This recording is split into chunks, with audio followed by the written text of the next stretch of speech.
Hey, good morning. Welcome to the Stokastic.com NBA strategy show presented by PrizePicks. I'm Dave Loughran at Lafayette_D on Twitter, joined by Adam Scherer at Ship My Money DFS, breaking down a little 7-game NBA action today. How lucky have we gotten lately, man? Yeah, I love it. It's really fun. I mean, I still haven't been winning, but it's still more fun to play, more fun to talk about. I saw this tweet today that was like, I showed it to you guys in the chat. It's like, modest clothing, yet every guy looks. Is there something attractive to being classy that society has lost, right? And it's a video of this girl walking down the street in, granted, she's wearing like high heels, but a dress that's not super revealing, even though I wouldn't say it's modest. And everybody's looking. And he's trying to say this is like, you could go on my Twitter and look. I just found it ridiculous. I saw it. I know what you're talking about. Found it ridiculous. It's like the hottest woman on the earth. Okay? Right. She's like insanely attractive, but also there's clearly somebody walking behind her filming her with a camera. And she's wearing a ridiculous outfit. Of course, people are looking at her. It's not because it's like classy. She's wearing, in addition to being incredibly attractive, she's wearing a massive like hat that you would wear to the Kentucky Derby, and she's wearing the letters. And one, like you said, it's like a form-fitting dress, so it's not like it's actually a modest dress. And two, it like she's walking down the street wearing something that nobody else is wearing. Like, of course, people are looking at her. Yeah, she's not wearing a burqa, right? Right. She's just wearing like it doesn't show her tits, but like it's form-fitting. Like it's dude. She's hot as hell. Of course, you're gonna look. Like it has nothing. But even if she wasn't hot as hell, if somebody walks by you wearing like a Kentucky Derby hat and a dress from like 1842, you're still going to look at them, and with somebody filming them, you're going to look and be like, "What? Who was that?" I agree. I find people. Social media has gotten so out of control, though. Like, yeah, it's ridiculous to the point. Like, but in all seriousness, if you took that hat off of her, let's say it wasn't as crazy, people are still going to stare because she's a 10. Yeah. If you put her in a modest outfit, but if you put a 3 in a modest outfit, people aren't going to stare just because she's in a modest outfit. That's all I'm saying. Yeah, but also people weren't like staring; they were doing. No, they were just like, "Oh, that's not the same thing you or I would do." You're walking Yeah, but also if you take a 3 and you dress them up like they're Amish and you walk them past me in New York City, I'm still going to do a double take. Well, yes, of course, yes, yeah, right. It is. Yes, exactly. I just meant if you put them in something that was, that were like, sweatpants and a sweatshirt or something. Sure. I'm not objectifying here. What I'm saying is that like everyone objectifies everybody, and it's not the fact. You're right. She was kind of wearing ridiculous clothing. It was nice, but it was unlike anything else that anyone was wearing. Right. Exactly. It's like, I mean, yeah, it's nothing to do with the clothes. It's like if you wear a suit to a dive bar, people are going to do a double take because they don't know why you're wearing a suit. Right. Right. You're like, man, this guy's down on his luck. Right. Like the suit with the rips in the legs or something. Right. Head down. Anyway, happy to have you guys with us. Hump day, baby. It doesn't really. There's no hump day for me anymore. Every day just blends. What's that? I said because you're married. Nothing. Everything blends. Plus, I do a show. I've been doing shows on Sundays forever. Doesn't really make a difference. Our schedules are weird. Oh yeah, I typically don't know what day of the week it is. The best time of my day, no matter what the time or what day it is like afternoons during the weekdays because I can get stuff done. Yeah. No, I mean if I didn't have to look at the schedule to see who I was doing a show with in the morning, I would have no idea what day anything was. Yeah. Hannah Banana said she would have looked good in sweatpants too. That's what I'm saying. Exactly. Like she would have looked good in anything. Oh yeah. All right. No, I didn't miss it. Well, because he said because I'm married. Yeah. No. Well, it made me think about like with a kid, on the weekends, it's a job too. But anyway, Hey, hit that thumbs up, guys. Subscribe to the channel. Leave a comment down below. We try and read it and respond to all of them. Not to mention, if you're listening in podcast form, we know you're out there. Leave a rating, a review. All that good stuff helps us greatly. We appreciate you. Subscribe to the pod. Tell your friends. And let's get started. So, how you feeling this morning? You all right? You doing well? Yeah, I have coffee. I'm good. Yeah, you're back home. You got some coffee? Yeah, back home. Have coffee. Everything's good. We're in good shape. You'll appreciate this. Just absolutely. This is why I never put in like, I'm always hesitant to put in like service, like maintenance requests. So for the last like week, I've been pretty sure that my heat/air isn't working. My apartment just is like permanently stuck at, like 71, 72, no matter what I set it to. And so I'm like, all right, this is weird. And then like I noticed I had left like a window kind of cracked. I was like, oh, maybe that's like messing it up. So I closed that. Doesn't seem to make a difference. Yesterday, I look at it, still the same thing. I realized that the thermostat's turned off. It took me a week. So I've just been like cold for a week because I didn't realize I'd accidentally turned off my thermostat. The best is you going like, for a week, I had a feeling it wasn't working because I was really cold. Did you turn the thermostat off when you went somewhere, or did it just turn off? I probably just hit the button by accident because like it's just on the front. It's not like I have to go into settings or anything. There's just like an on-off button on the front. So I'd probably just like hit that by accident and didn't notice it. And yesterday I looked at it. I was like, man, it's still clearly not working. Let me just make sure that like there's nothing in the settings that I messed with before I tell somebody that it's not working. And then I was just like, wait, the on-off button's not lit up. And so I pressed that and it immediately comes on. All right. So good thing you didn't call. Oh my God. That would have been, if you called someone and they're like, hey, dummy. It would have been 100 times worse than my dishwasher wasn't working. And so I put in a maintenance request and they just came in, walked in my room, flipped the circuit, and it worked. But like in my defense, like I hadn't lived here long. I didn't even remember where the circuit breaker was. But like that was still just like, wow, I'm an idiot. This would have topped that by about $1 million. What do you keep your heat on? During the day, like 73. Really? Yeah. No way. Why? You have your heat on 73 in the winter? Something like that. Wow. Why? What's your electric bill in that apartment each month? I don't know.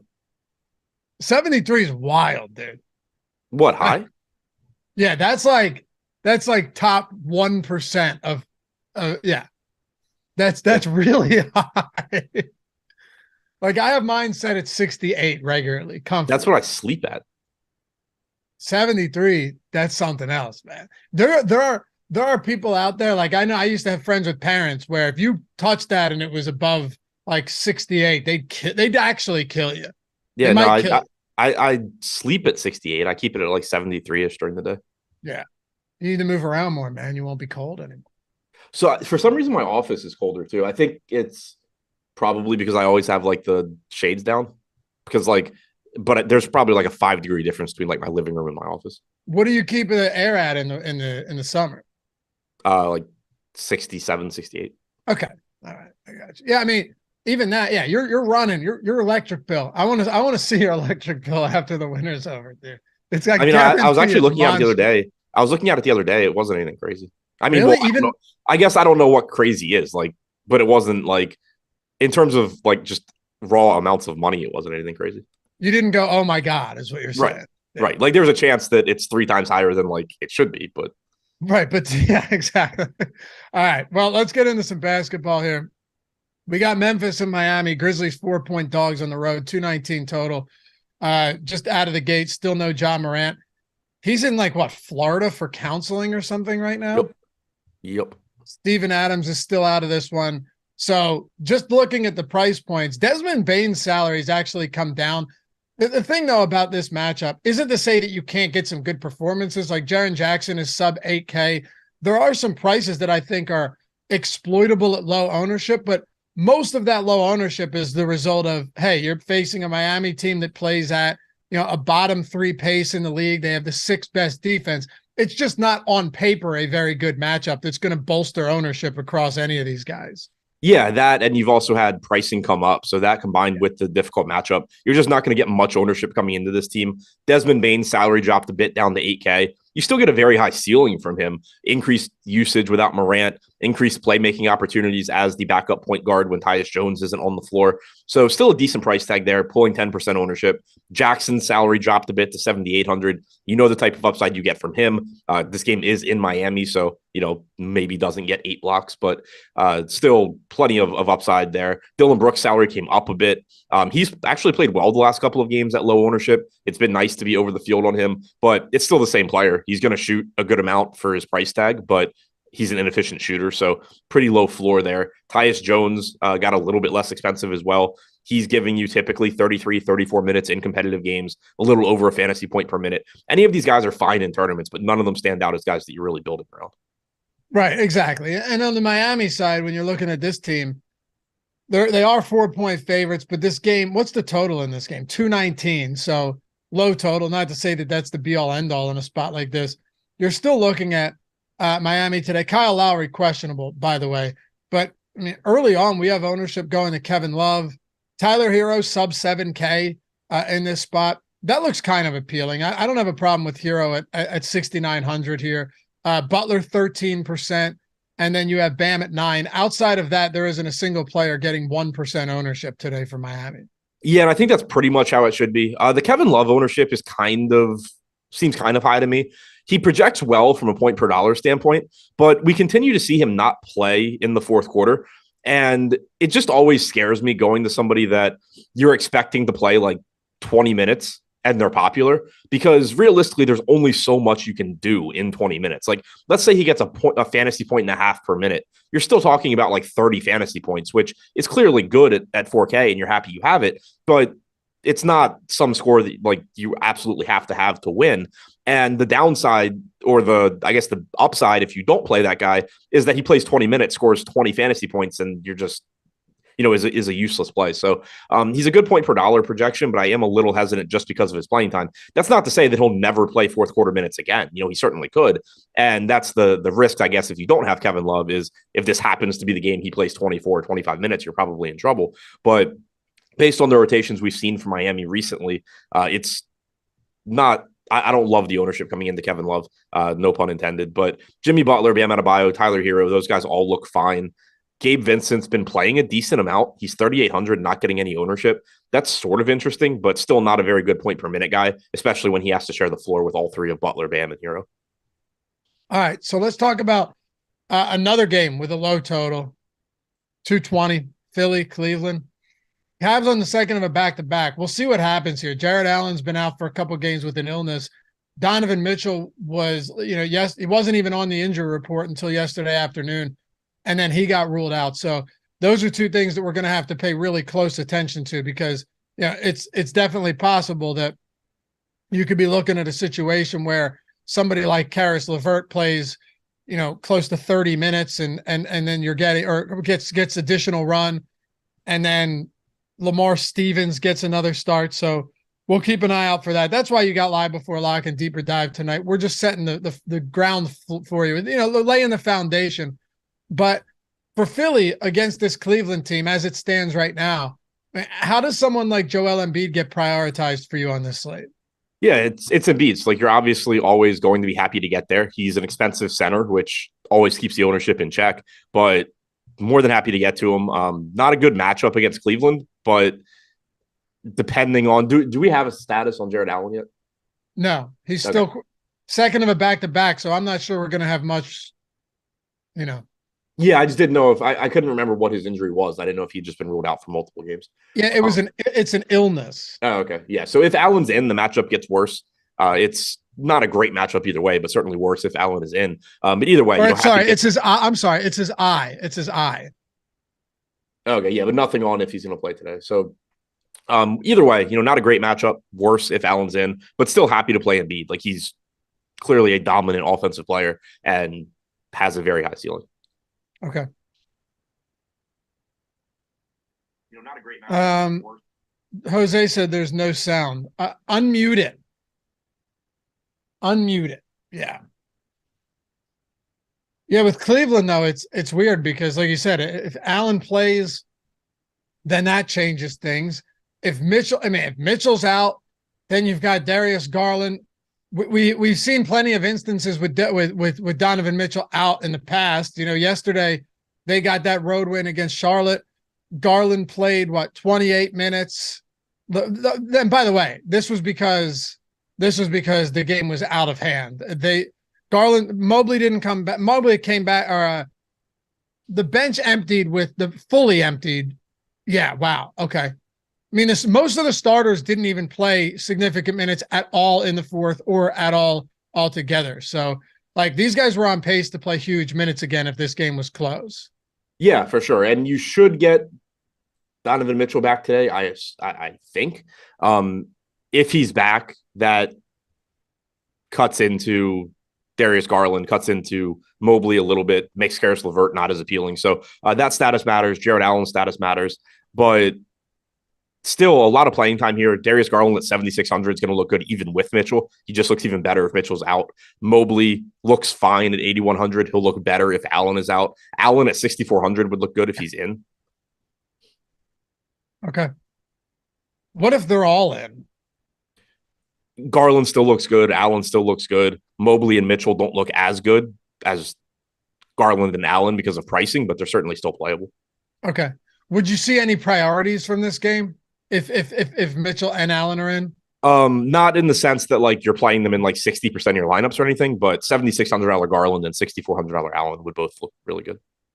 All right, looking at Sacramento going up against the Bulls, this should be a fun. Anytime the Kings are involved in a game, we're going to spend some time on it. 237 total. Sabonis has been on another level lately. This guy is just torching opponents. Since the start of March, 21 rebound chances per game, 14 potential assists, 90 touches, which is significantly higher than his own point guard, De'Aaron Fox, 25% usage, 36% assist rate, and 21% rebound rate across the board. The numbers on Domantas Sabonis right now are insane. And I know he's expensive, so going to be tough to get there. But I did want to throw that out there because he's at 4% ownership right now. And I know we haven't really dug into like roster construction and everything, but 3 double-doubles in his last 4, just across the board, you're getting such huge production from him. And if he's not getting in any foul trouble, 35 to 37 minutes in competitive games. Do you think there's some value here at 4% projected ownership right now? Yeah, I do. Kind of surprised he's not getting more. I mean, I get that he's center only on DraftKings, but and he's not that expensive, by the way. Yeah, 10-1 certainly a reasonable price tag. He's giving you around 35 minutes. He's a monster offensively. It's not like it's a bad matchup here against Chicago either. I am surprised he's not getting a little bit more ownership. Yeah, me too. I mean, De'Aaron Fox is at 6%, 8,900. By the way, Sabonis does have some positive leverage, but only 6% optimal score. This team has been healthy for a while now, so it's hard to find any real considerable value. Do you want to get to any Malik Monk? Do you want to get to De'Aaron Fox at his price point? Are there any guys that might stand out to you for tournaments? I think Fox still looks pretty interesting. You're getting a bunch of playing time from him as well. Only 8,900, relatively cheap price tag. Not somebody that stands out as like glaringly underpriced, but you do get a very nice ceiling there. He's kind of similar to like Donovan Mitchell, where he's at a price point that isn't like an obvious value, but there is still plenty of upside at low ownership. It's just going to be a spot where I like grabbing him in tournaments and, hoping for a big game. As far as the remaining guys, the rotation's been different for the Kings. I'm not sure entirely what to make of it, but we've seen less playing time from Keegan Murray. We've seen Kessler Edwards move into the rotation. He played like 26 minutes 2 games ago, closed both halves. Last game, he played 18 minutes. Kevin Huerter didn't play a lot 2 games ago. He got back to 28 minutes last game. Harrison Barnes only played 30 minutes last game. So those wing minutes have become even more volatile with Kessler Edwards being thrown into the rotation, but they are cheap. If Keegan Murray has that game that he plays 32 minutes, there is upside there. Same goes for Monk at 4,500, Huerter at 5,400, Barnes at 48. There is upside if everything breaks your way here. It's just that you can't even be confident in the playing time here. It's, you need to get the minutes and then them also to play well. Right. It's actually impressive how bad Keegan Murray's been lately. Yeah, he's been kind of up and down all year, but we're back to the down part. Yeah, and the down minutes too. Just a huge downturn in minutes, like you pointed out. Yeah. Which the one nice thing, like I said, you have to get both pieces, them playing big minutes and them playing well. There is probably some correlation there. Like if Keegan Murray comes out and is playing well, he's likely to play 28 plus minutes. Right. Same for Huerter, Barnes, like Monk. Any of these guys are likely to play more minutes if they're playing well. Right. Yeah, good point. What's interesting to me is the other side of this game because it's a great matchup for Chicago. Fast-paced game, interesting spot. Sacramento team that just makes for beautiful fantasy conditions because they're great offensively, terrible defensively, 116 defensive rating on the season. Looking at like LaVine and DeRozan and Vooch, I know sometimes it's just like flip a coin style when they're all this expensive, or you just go with the positional scarcity. If center's real deep, maybe you get away from Vooch, you get a little more LaVine or DeRozan. But these guys are all around 10, 11% today. There's some nice ceilings for these big three for Chicago at not crazy ownership. Yeah, I like all three of them. LaVine and Vooch are the ones I think I want to get to first, just because we have seen DeRozan take a step back recently, both in terms of his production and his opportunities. They've played 9 games together over the last month. In those games, LaVine has a 31.2% usage rate in 36.5 minutes per game. DeRozan only has a 27.5% usage rate. So you've seen LaVine take a little bit of his usage. Vooch in those games, I spelled his name wrong, so that's not going to help. Vooch in those games, 1.12 DraftKings points per minute, 22% usage, obviously rebounds at a high rate as well. So I like all three guys. You know, the $8,300 salary on DeRozan is perfectly fine as well, but LaVine looks like the best to me, followed by Vooch, followed by DeRozan. Okay. What about some of the cheaper options, like an Alex Caruso type? Yeah, I mean, 3,400 for Caruso, I don't have any issues there. The risk is, you know, if he doesn't play well and he only plays 22 minutes or something, you're probably in trouble. But if you get that 28-minute game from Caruso, it's just too cheap of a price tag. Not a great point per minute guy, but it's not like he's awful. And he's in a very appealing matchup against the Kings. So 3,400 for him, 15% ownership, no real issue there. If you wanted to pivot and hope that maybe Kobe White steals those minutes at like 1/2 the ownership, that's fine. But Caruso is the one that you should probably be getting to first. Okay. So you'd say Vooch and LaVine and then DeRozan among the big three, though? It's LaVine. Yeah, LaVine, Vooch, DeRozan for me. Like, okay. All are good, but that's the order I'd prioritize them. Let's keep it moving. We got 3 down, 4 to go. By the way, shout out to our sponsor, PrizePicks, and I'll get to that super chat in just a second, Avi. If PrizePicks is available in your state, and it's available in a lot of them, been seeing a lot of PrizePicks commercials lately too. They're blowing up. It's available in your state, and you like betting, you also like DFS, and you like free stuff, well, then PrizePicks is 100% for you. What do I mean? I'll tell you. Well, first off, you get a $100 first match deposit bonus when you use the link in the description or the one that Jacob can throw in the chat. Okay, $100. So you put 100 in, your account balance is going to say 200. Boom, I'm in. Even if you only have 10, it's 100%. On whatever you deposit up to $100. That's huge. But you're getting a free month of Stokastic Plus Platinum. That is literally everything on our site. Now, think about this for a second. Think about if you asked yourself, when would be the best time to take a advantage of a free month? Like maybe you've been sitting on the idea for a bit now, and you're like, when would be the best time to do it? Well, I can tell you this much. March Madness, NBA in full swing, NHL, MMA, PGA's back. I think we got NASCAR going, and MLB season starts later this month. That's only like that. Those are only the sports I can think of at the top of my head, because you're not just getting NBA. It's $120 value. You're getting literally every single tool for every sport that we have on the site just by using the link that we have down there, signing up at PrizePicks, winning some money over there. Use Josh's picks. He's been on a heater. At least he was last time I looked. Use his picks. Use our player projections. Use all of our projected stats and prop betting tools to help you, but also use everything else for DFS, whether you're on DraftKings, FanDuel, wherever it is. You're talking like the overlap in March for DFS and for betting, you can't beat it. And on PrizePicks, they have all of those sports. You're just building lineups with overs and unders. That's it. There's no juice. It's just the over or the under. We're spoon feeding you the best plays anyway. Putting them in a lineup, if you hit all 5, you 10x. You only hit 4, unlike a traditional book, you're still 2xing. You're making money back if you hit 3. And if you're a crazy person and you want to go with the 6-pick flex play, you're 25xing if you hit all of them. So awesome format over there, a million different sports. You can blend them all together, and a free month of Stokastic Plus Platinum, $120 value, everything on the site, including our premium Discord, including the lineup generator, and you're in business. The hope is that you stick around and we become family around this way. So check it out. Link in the description and in chat. PrizePicks, if it's in your state, legit no-brainer here, especially as we enter the later stages of March. All right, let's talk about next game up on the slate.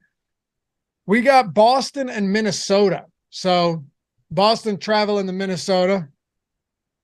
First off, looking at this Boston team today with the high-priced options, you have Jason Tatum coming in at $11,000, Jaylen Brown $9,100, and then it essentially just falls off a cliff after that. Everyone else is in the 5K range. Is there some value that we can get to in the Derek Whites and Marcus Smarts, maybe even some Al Horford today? Like, is this 5K range livable? Yeah, it's playable. It's kind of nice because none of these guys are getting a lot of ownership, and any of them are capable of just giving you a big game.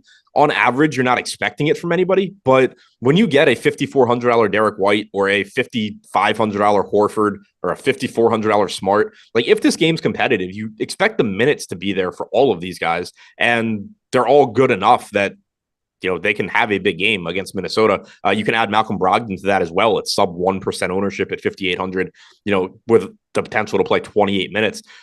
These guys clearly are going to be volatile because they are the third option at best behind Jaylen Brown and Jason Tatum. But the minutes are there. They're good enough fantasy producers, and they're just cheap. So they do just kind of stand out to me here as really appealing in the sense that their salary is skewed more towards their floor than their ceiling, I guess is the way I think about it. Like, they don't stand out as glaringly good values from a median standpoint, but they're just a little bit underpriced, where it's a lot easier, I think, for them to have a big game at their price than to truly disappoint. So they do look good. Derek White's pulling 15% ownership. I don't mind that. I don't necessarily think he should be 1.5 times as popular as Smart, or 3 times as popular as Horford, or 15 times as popular as Brogdon, but that group as a whole, it's likely that you get at least one good play out of that group of guys.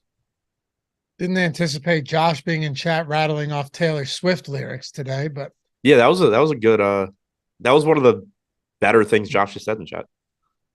Not the Bengals Bills quote? That was one of the worst things Josh just said in chat. If you're looking at Jason Tatum today, among the, because Luka's out, Anthony Davis, we'll get to that one next. Anthony Davis out in the second of a back-to-back. No LeBron, maybe no Kyrie Irving. It really does thin out among the top. Like, we could be left with just your 10K plus guys on DraftKings being Sabonis, Curry, Tatum, and Embiid. That could be it. I know it's early in the morning, but just kind of cursory look at this. Where would Tatum fit in for you among those guys? And I know it's kind of a wide gap from 10K up to 11.4, but if you had to choose between those four. Yeah, I mean, the thing that's nice about Tatum, in addition to the 6% ownership, is that he's the only forward of that group. Like, that there's going to be more opportunity cost at center, and so that's going to pull Embiid back a little bit. Know that there's never a shortage of guards that you can play. Granted, you do have Kyrie, assuming he plays, taking on the Spurs, which is ridiculously good. Just straight smash spot. Yeah. But just thinking from a roster construction standpoint, like, it's really appealing to not only get a low-owned Jason Tatum, but then also be getting him at the weakest position when you can find cheap, high-upside centers and guards. Right. Dude, opponents are shooting almost 40% from 3 against the Spurs this year. That's what? Amazing. You said they're shooting almost 30%? Almost 40%. Oh, okay. I was like, that's incredibly bad. But 40%, almost, dude, 40% is insane on the season through 68 games. Yeah, 3-point defense is mostly luck, so the Spurs are just the unluckiest team in the league, I guess. Who said that? Well, 3-point shooting in general is a lot of luck, but also you have to factor in, like, if you're just getting wide open threes, you are going to shoot better. Of course. But there's just a lot of volatility in it. There's a lot of noise in it. So, like, no question. A lot of times you'll talk, like, when you're talking about like a competent defense and there's just like a big gap in 3-point shooting, a lot of times it's just luck. But in this case, it probably is not. Right. But I guess, yes. What I'm saying, though, is, like, if you still look at the best teams at preventing a high 3-point percentage, most of them are still the best defenses in the league. And most of the ones at the bottom are the worst. But I agree with it. Yeah, certainly more volatile than 3 feet from the basket layup opportunity. But they've been terrible. Put it that way. We'll get there. Yeah. Let's talk about Minnesota first, though. Yeah, Anthony Edwards had a 28.5 point prop today. That seemed a little bit high for me in this spot, but we can talk about it. He's going at what? 9% ownership, 9,400 right now. Rudy Gobert, 16%. He's questionable. I would assume he plays. He's been questionable. He's been playing through it. Naz Reid, questionable as well. Do you like Rudy Gobert at this price point at what's probably going to be another deep center position? Yeah, I like the $7,400 price tag. Obviously don't love the matchup, but Gobert's just been a much better point per minute guy playing with Mike Conley than he was with D'Angelo Russell. Last game, you only got about 30 minutes from Gobert, so that is concerning. That's been where he's lived mostly. 2 games ago, he randomly played like 37 minutes. Of course, that was the only slate in the last 2 weeks that he's been popular. He just randomly gets 6 or 7 extra minutes. But knowing that can happen is nice. And even if he does get 30, 31 minutes, there is a nice ceiling for him.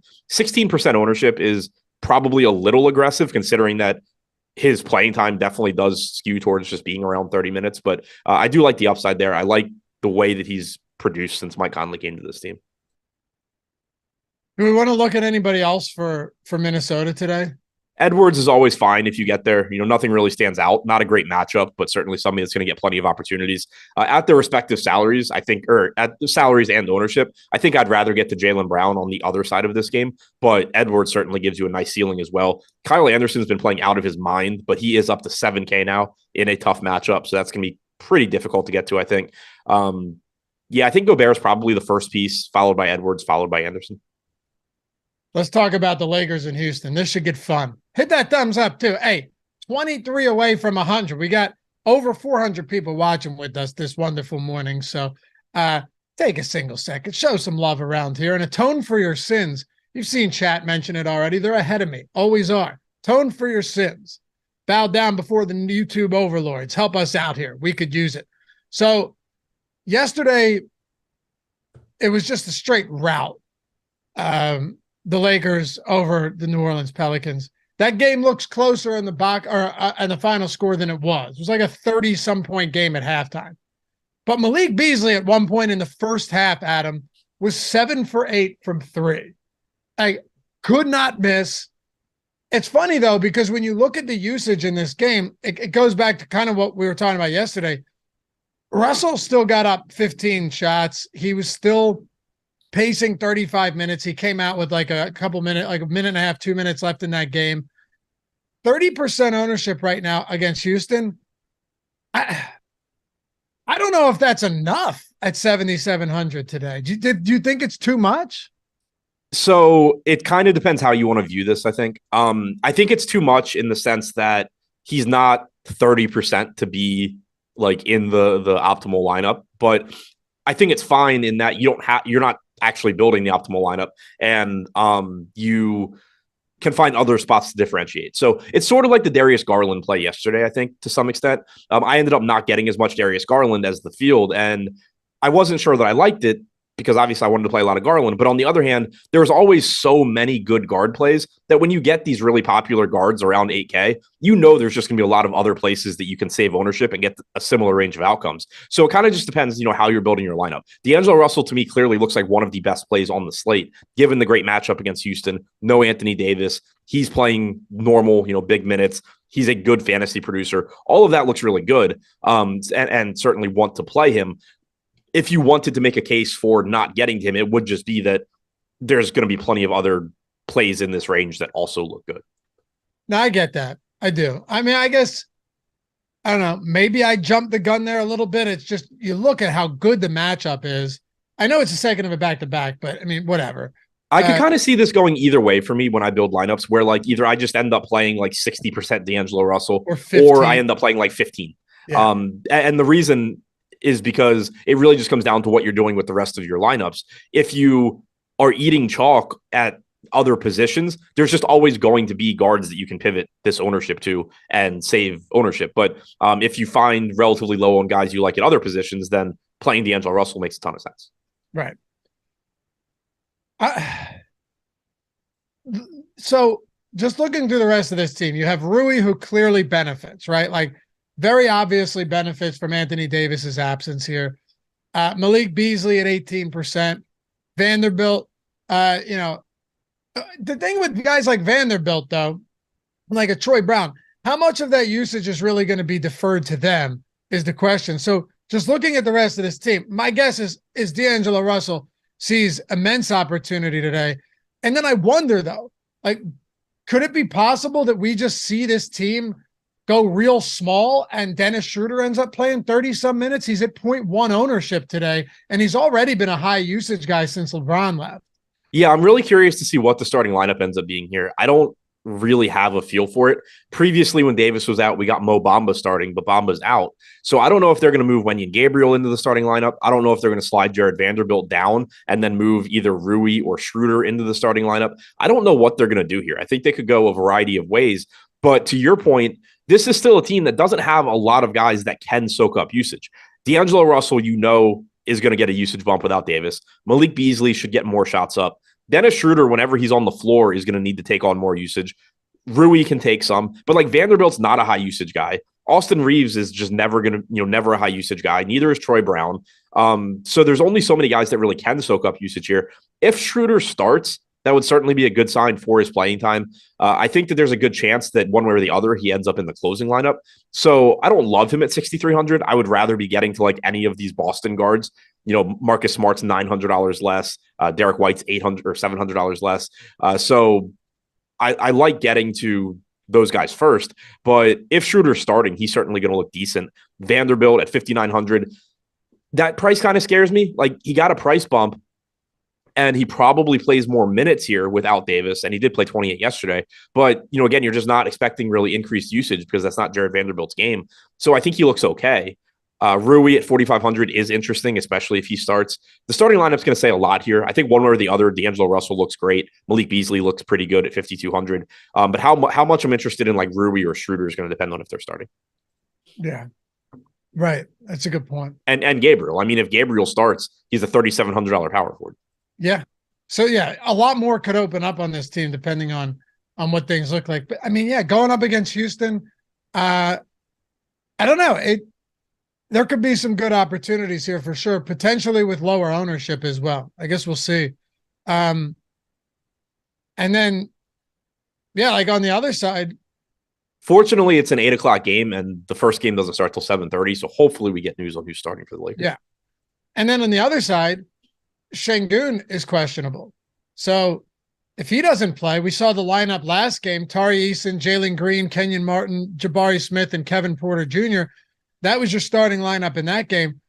Tari Eason played 35 minutes in that surprising upset over the Boston Celtics. Jalen Green played 41.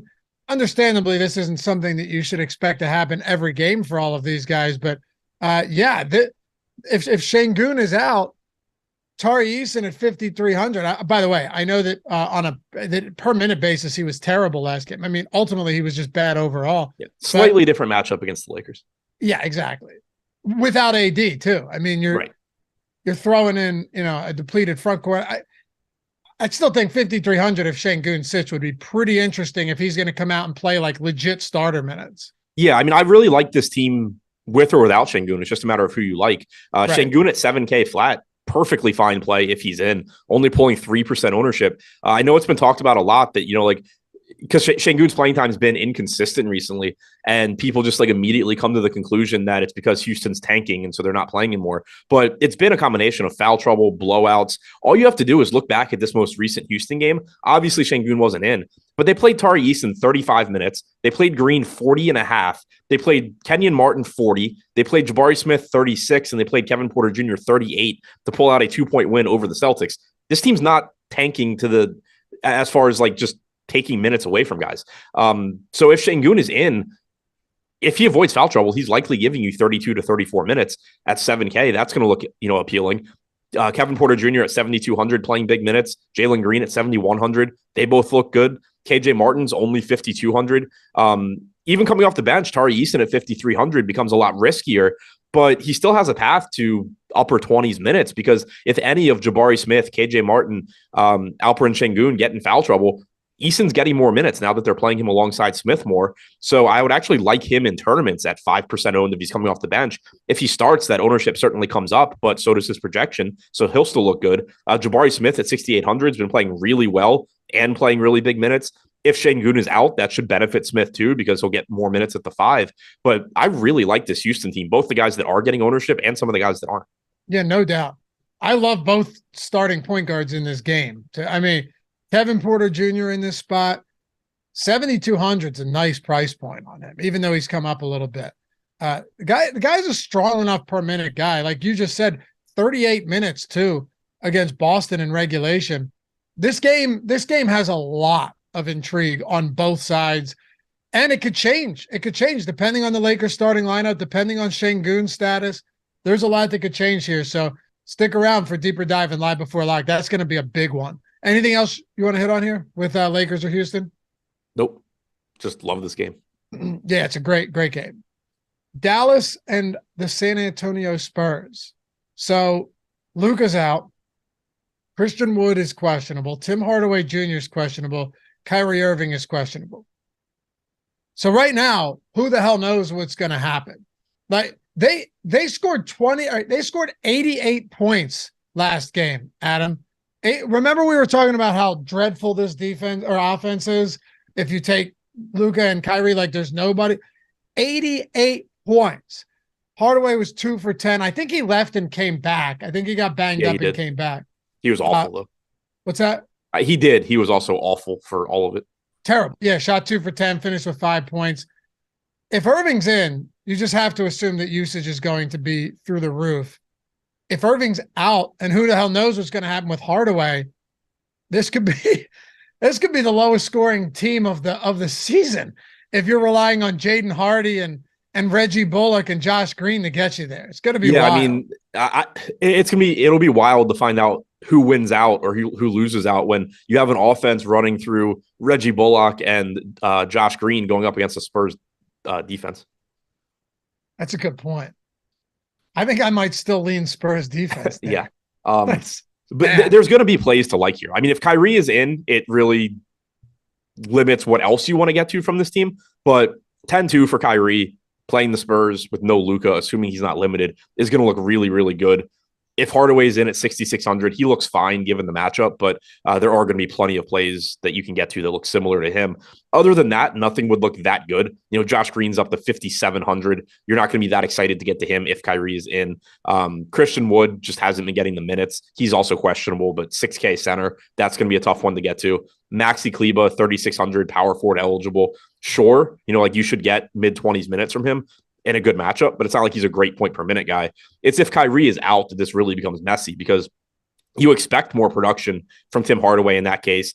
Jaden Hardy would still look good at 5,500. He's been playing huge minutes.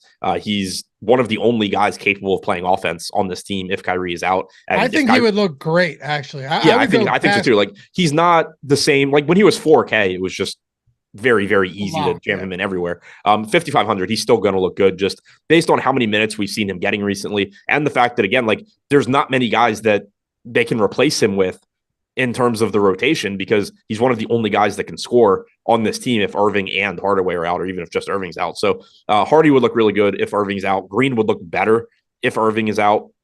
Yeah, it's a really good spot. There's going to be guys to like here, but a lot is going to depend on Kyrie's status. Hardy has a 31% usage rate over the last 2 games with Doncic and Irving out. Yeah, because what's the alternative? I know. And you could potentially be looking at no Tim Hardaway too. Listen, I talk a lot of shit on the Mavericks if like Irving and Doncic are out. Obviously, it doesn't matter. You still have to fill 48 minutes per position. Like you still have to, someone still has to get these minutes. Someone still has to shoot the ball. So, you know, if you're getting as many possessions as you are for Jaden Hardy, if Irving's out, 5,500, assuming that he comes in and plays another like 37, played 41 minutes last game, got up 20 plus shots in both of those, not going to do a ton in the way of peripherals, but yeah, you're going to have to pull a lot from this Dallas team, whether you want to or not, in such a good matchup against the Spurs. Agreed. It's just going to be a matter of, you know, who is it? And that's going to depend on Kyrie. What if Irving is in though? Just like I asked you this question with Tatum and with some of the other high priced guys. Would Irving become a priority for you as one of the high priced options? Yes. Great match. Assuming he's not limited, great matchup. He's going to have the entire offense run through him. He would look extremely good. All right. Avi, super chat. Thanks, man. Earlier I missed that. Let me get to it. Hold on. Damn, chat moved fast. There it is. Are green, white, and brown good plays tonight? We just need Tarek Black. Are there any other ones? Not that I can think of. Are there any grays out there? Aaron Gray played for Pitt. He didn't last long in the league, though. Huh. White, green. I think that was his name. He was like 7-foot center. Blue, red. Okay. There's got to be another one we're missing out there. All right. Anyway, thank you for the $10, Avi. Thank you for the super chat. San Antonio Spurs. Second of a back-to-back. Who the hell knows? Keldon Johnson, Trey Jones, Branham, all question. Romeo Langford, questionable. Charles Bassey's probably done for the season, if I had to guess. We'll see. He broke his leg, so I think that's... Is that what it was? It was a fractured patella. I thought it was like a non-displaced fracture in the fibula. It was his patella, so like he broke his knee. I'm going to go ahead and say he's probably out for the season. That seems like a good guess. Yeah, that's what I said the first time. Yeah. All right. I don't know what to make of this team right now, though. Zach Collins, do you think Bassey being out really makes a difference for Zach Collins, or do we just end up seeing more Dominic Barlow as the backup here, and Collins gets the same minutes he's been getting?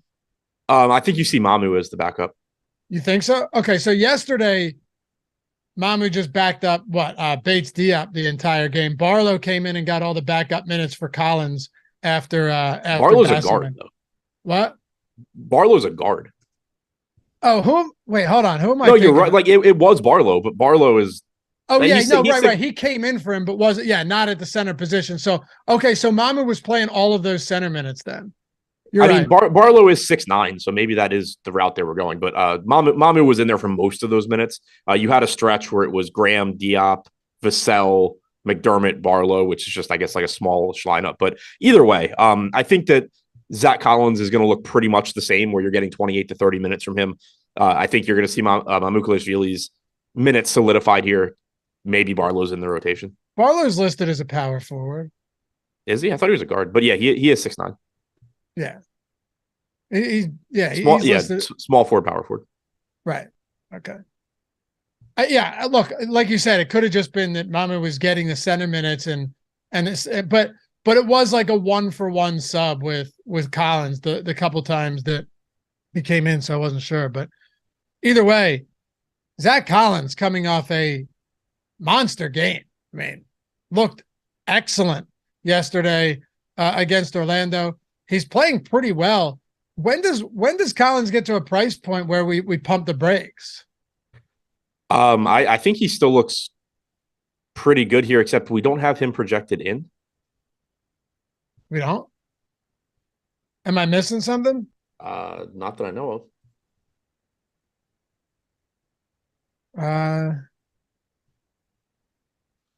Yeah, I mean, we have Gorgie Jang projected for 25% ownership and no Zach Collins. So I don't know what we're doing with the Spurs right now. That might just be an accounting error there, because it's not like he can't play back-to-backs. Yeah, there's no note on him being hurt. But yeah, I mean, at 6,500, assuming he plays, I still like him here. I think he plays 28 to 30 minutes. Yeah, I mean, we're basically just projected. We have him projected out. We have Vassell projected out.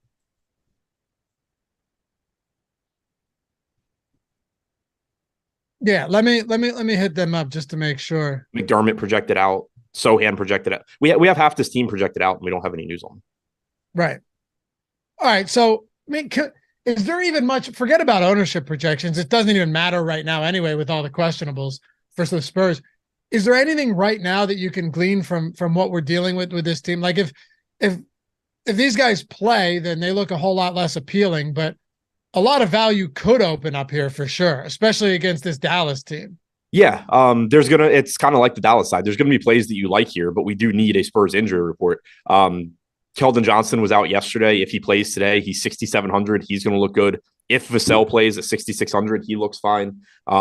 He's shot incredibly poorly recently, but still getting the minutes. But who knows if he's going to play on a back-to-back. Sohan at 5,600, if he plays, looks good. Collins looks good if he plays. If he were out, then you're just getting even more minutes for, I guess, Mamukelashvili and Gorgui Dieng at 3K.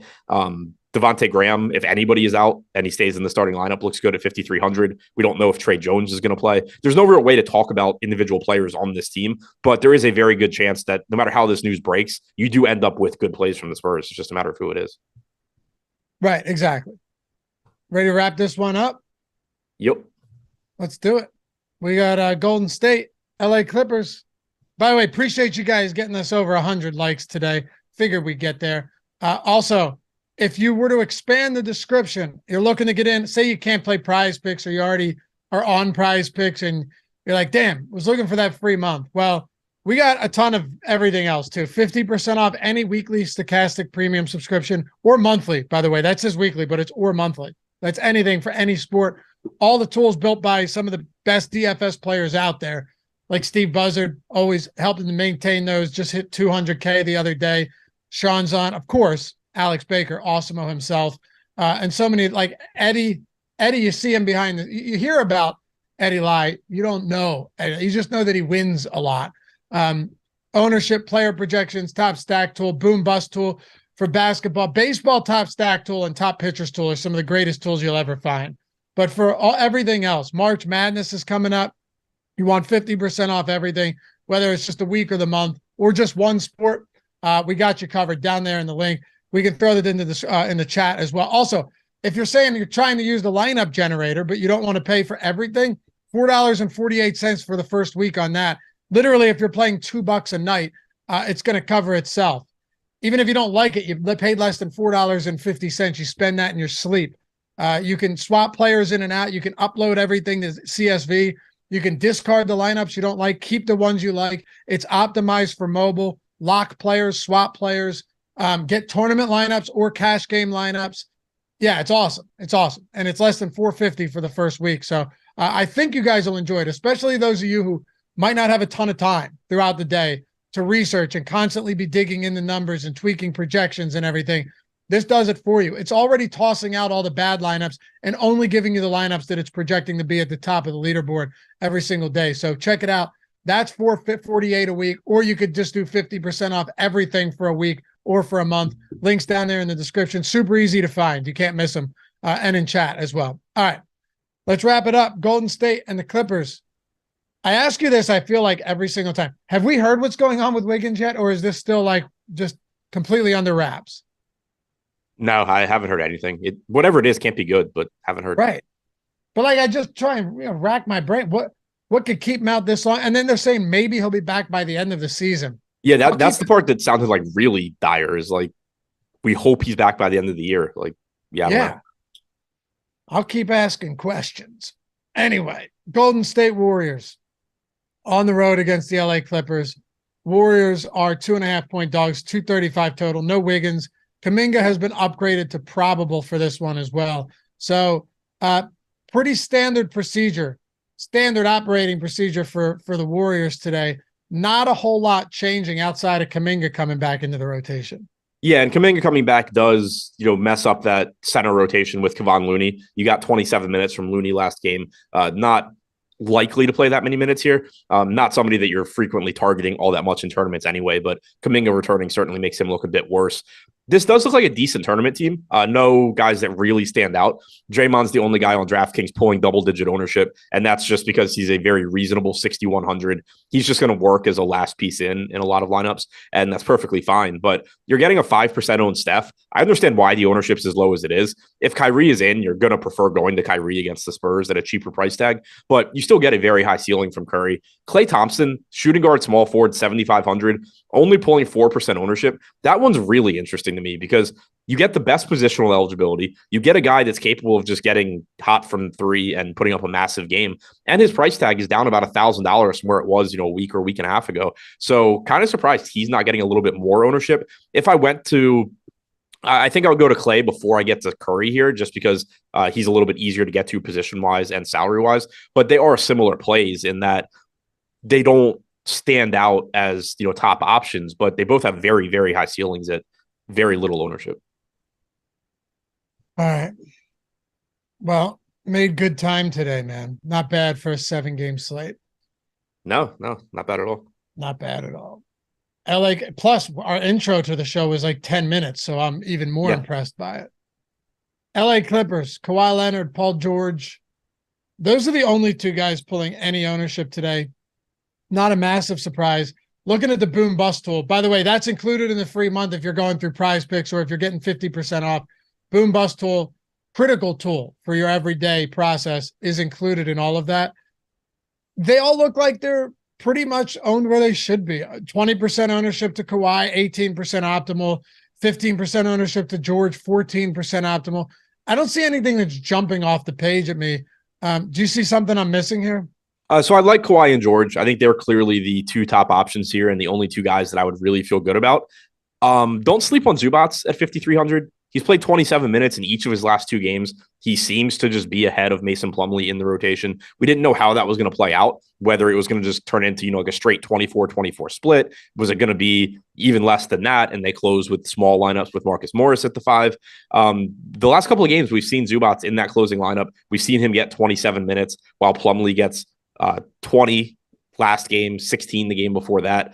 There's no guarantee that rotation happens again, but at 5,300 and 1% owned, if you do get 26 to 28 minutes from Zubac, like if you were guaranteed 27 minutes, he would be more than 1% owned. Right. Yeah, that's a good point on Zubac. Plus, solid per minute guy. And yeah, it's pretty much just a playing time question. Yeah, exactly. Positive leverage. Man, what's happened to Joe Val? Those minutes are just gone. Yeah, I mean, now they have, I didn't see what he even ended up playing yesterday, but 15. Jackson Hayes sort of, I think, emerged as somebody they are going to keep in that rotation, probably. He played, like 8 minutes last game. Nance played 22. Yeah, 15. I mean, it's going downhill quick. I mentioned the Ben on the odd shop where every book had the Zubac at 8.5 or 9.5 rebounds, and Valanciunas. And you look at that and you're like, how can you bet anything on Valanciunas right now? There's just you have no idea what you're getting from him. But that's typical with a lot of these centers out there. Zubac's not to the same extreme extent, but it's playing time for sure. Anyway, follow Adam at Ship My Money DFS.